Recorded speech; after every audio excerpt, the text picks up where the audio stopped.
почина Александар, управителот на така нареченото кабаре Пулс во Кочани, каде што на 16 март 2025 година изби пожар и животот го загубија 59 лица.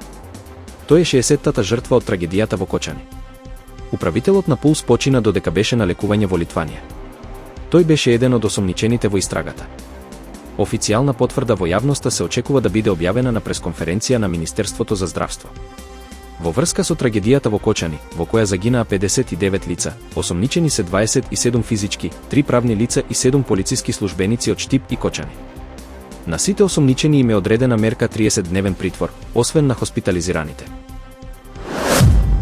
Министерот за одбрана Тимчо Муцунски истакна дека Македонија мора да ги зголеми инвестициите во одбраната за да ги исполни обврските кон НАТО и да ја зајакне националната безбедност. Тој нагласи дека тековните геополитички предизвици бараат модернизација на армијата и подобрување на нејзините капацитети. Муцунски додаде дека зголемувањето на буџетот за одбрана ќе овозможи набавка на современа опрема и подобрување на условите за војниците. Според него, овие инвестиции се клучни за одржување на стабилноста и безбедноста на земјата во контекст на актуелните глобални случувања. Германија и Австрија воведоа санкции против Милорад Додик, председателот на Република Српска, како и против Радован Вишковик и Ненад Стевандик, забранувајќи им влез во овие земји. Овие мерки се преземени поради нивните активности кои се сметаат за закана за уставниот поредок на Босна и Херцеговина. Австриската министерка за надворешни работи изјави дека овие политичари свесно ја ослабуваат државата, што представува опасност за стабилноста на регионот. Германија и Австрија ги повикаа сите политички актери во Босна и Херцеговина да придонесат за стабилноста и да избегнат понатамошна ескалација на ситуацијата. Според извештајот на Дојче Веле, висок представник на Креми за првпат учествуваше на разговори во Вашингтон, со цел подобрување на односите меѓу САД и Русија. Овие средби доаѓаат по период на зголемени тензии меѓу двете земји, особено во контекст на војната во Украина и санкциите воведени против Русија.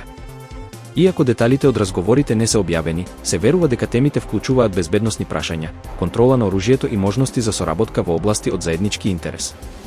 Овој чекор се смета за потенцијален напредок во дипломатските односи меѓу САД и Русија, иако останува да се види дали ќе резултира со конкретни договори или мерки за намалување на тензиите.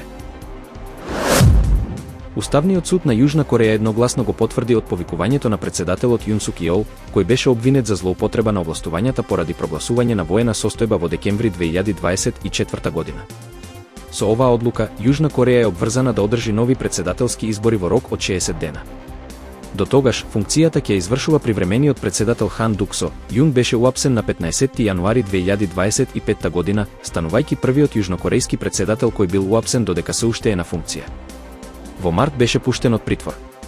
Тој се соочува со обвиненија за поттикнување бунт, сериозно кривично дело кое може да резултира со доживотен затвор или смртна казна.